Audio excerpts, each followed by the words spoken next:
All right, let's start the recording. We have the cues. I'm going to have a special video on that. I'll briefly touch on the fact that we have a seller into last week's Friday's high and a buyer into 364, a better buyer into 316. That's all I'm going to say right now. I'm in buy the dip mode. RCL is shortable. I'm dying to short it. I may sell a credit call spread and buy a put, or just buy a put, a calendar or diagonal. I'm not shorting the company, I'm just shorting the chart itself. So I think it could have a pretty big downside. This here might be the path. Why? Because this was the path. I'm just moved it over to here and see how that works out. That's it. Harmonic, that red thing here. Rambus, not for me.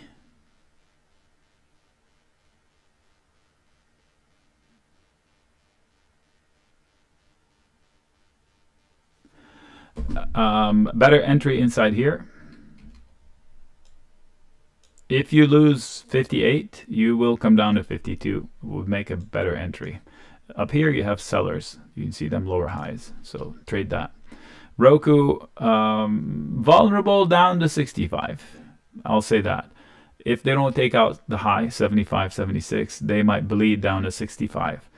I would buy the dip, but not at 65. It's one of those emotional tickers. Somebody will be upset at it one day and it will bleed much lower.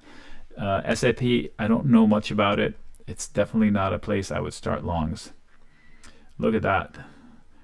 Yeah, that's the prior death zone. And it's probably the target of this breakout from here. So a tough start to longs up here. If you've waited this long, I would wait a couple of weeks.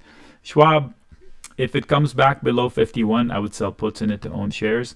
Meanwhile, you have a lot of sellers into 56.5. If you take out 56.5, maybe you get another dollar or two. Right now, it's stuck in the middle of the range. SE,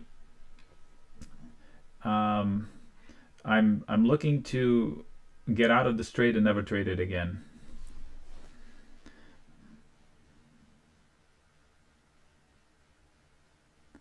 So I have a sold put at 55 or a credit put spread, whichever you ended up with, and it's causing me a lot of grief.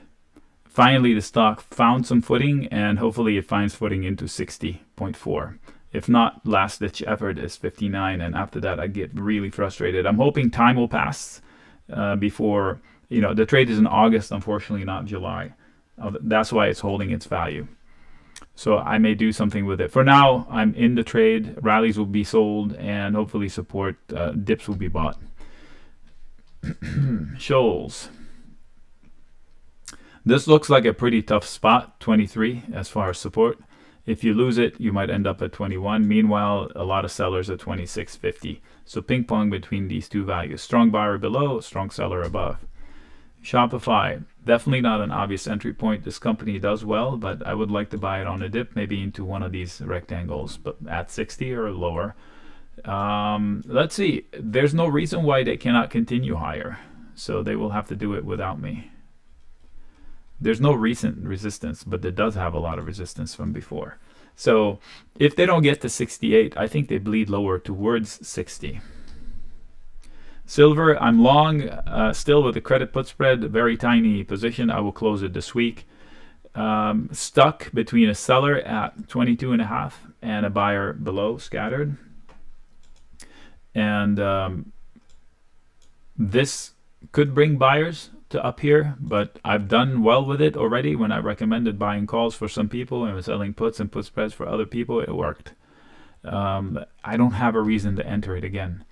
SMCI, we bought the dip, I think, in that one, and look what happened after it. So up here, it's not for me. Oh my gosh, I don't have any good like this. I don't trust these. Okay, so the thing would have to fall 30% for me to get interested. I would take it off my watch list. Look at my alert down here. So what's going to bring it down here? Maybe nothing. So it's too high to chase and too hot to short. I want nothing to do with it. Snow, same comment. We bought the dip several times the last couple of years. Up here, if you force me, I would expect downside. Breakout in the making, so it could get to 230, 240. I don't know if I want to short it, but I would buy the dip. I would be patient in buying dips. it does have support scattered from 102 way down to 172. So you know your time frame, the speed with which you trade, so make sure you use it here. SoFi, so we bought it in the 5s and it went to 10. If you didn't book your profits, you and I are not friends. And I booked my profits in the 7s somewhere, and it was a huge win. It could have been huger, but that's hindsight. I don't trade in hindsight. Now, if they take out 10.25, they will get to 14. And I don't know why they would do that, because nothing has changed in SoFi's future. Nothing except headlines of maybe promises, not promises from the White House. So total BS. Find out how much income it can actually make from this change of headline and how much risk there is. I bet you it's nowhere near the price movement that it happened in its market cap. Nevertheless, this is not an obvious entry point. As an investment, I would nibble. Spotify, this company is a champion. You remember it was almost dead because Apple Music came about. 200 could be the target on this breakout. This is an iffy proposition right here. Look at all these old lines. So 202. I know that's a mile away. So maybe buy the dips into 156. Or bravely hold calls. I don't know. Or shares. I wouldn't. Okay, the S&P, again, I'm not going to say much about it because I will have a special video. You know I started with the S&P. So if we drop 5%, it will feel like an eternity. So we have a 1.5% drop support. Let's call it 2. And then we have a 3.5, almost 4% drop support. And we have a big one, 5.5%. So even if we have 2 tough weeks, the bulls will still be in charge, and the bears will think they're winning, and then they buy more puts, and they're going to get whacked in the face one more time. So I'm still in a buy the dip mode. The speed with which you trade determines how big a dip it is. Square, okay, you can draw a box around this and trade that range. If we lose the lower end of the box, which is 65.5, we end up at 63. If we lose 63, we end up at the bottom of this one. So buy the dip or breakout. If they break out from here, I don't know where they go. I'm long via sold puts. I would sell more puts if it drops again. STMG. Not an obvious entry point. I think 47 is a tough spot. Maybe buy the dip into 45.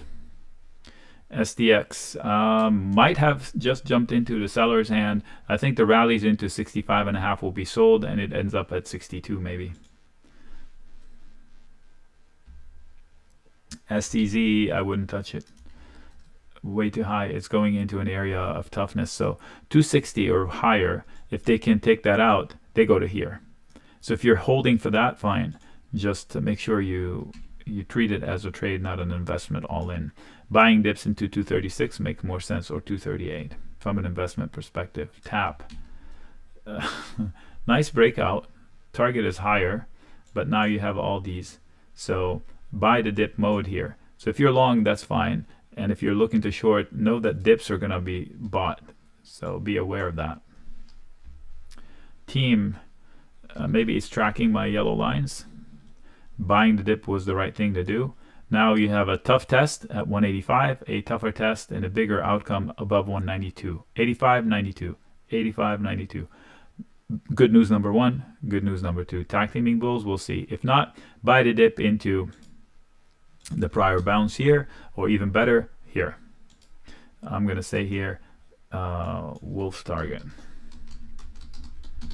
That means I will take longs. Teva, I wouldn't touch it. Look at this stupid stock chart.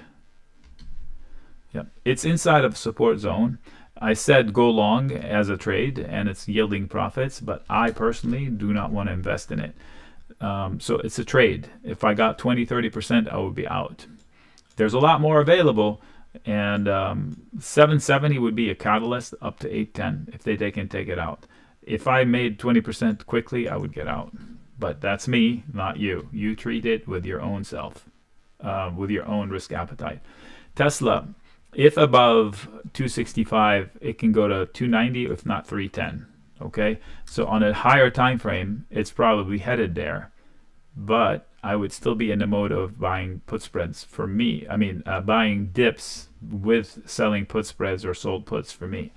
Way too high for my taste, but I wouldn't short it. It will go by way of the market. 264 will get you 270. Buying the dip inside this cluster makes sense, which is 250.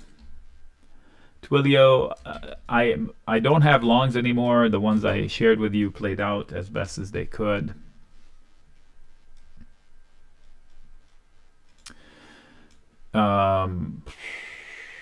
First level of interest 62 versus 70. That's 62 and 70. I would buy dips, and they usually are big dips. Like if they lose this one, they may come down to 56. You should know that it runs really, really, really, really fast. Okay, so now we have something I don't know about.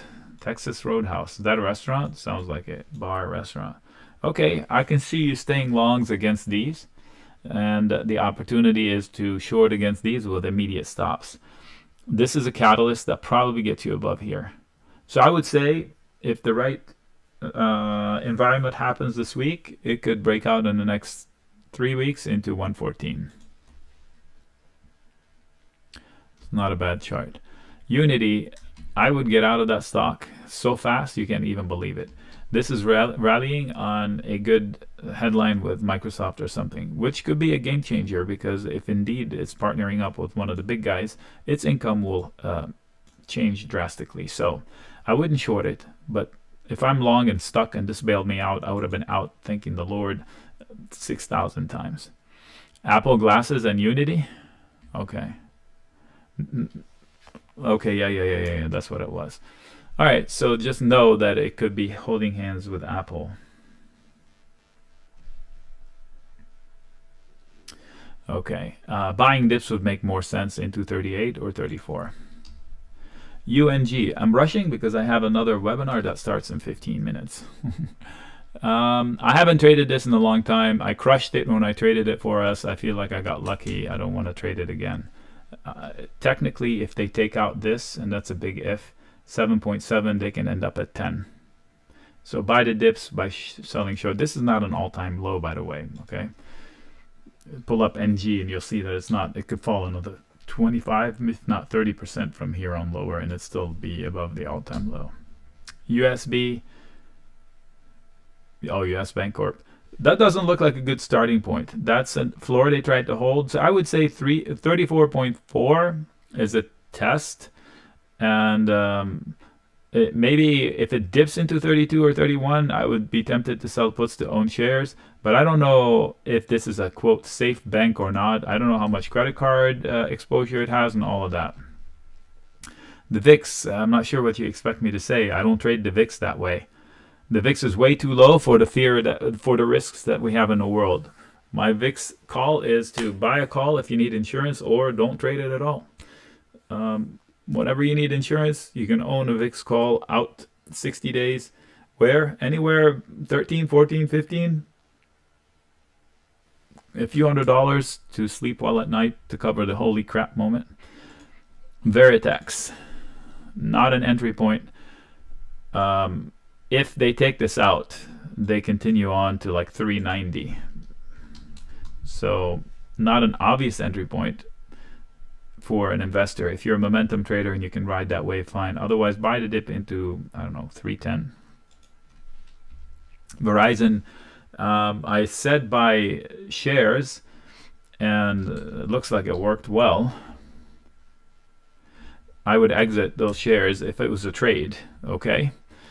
Because it's going into a pivotal zone. Now, this guy gives us 7% dividend. So if you bought it for the dividend, then you started out right.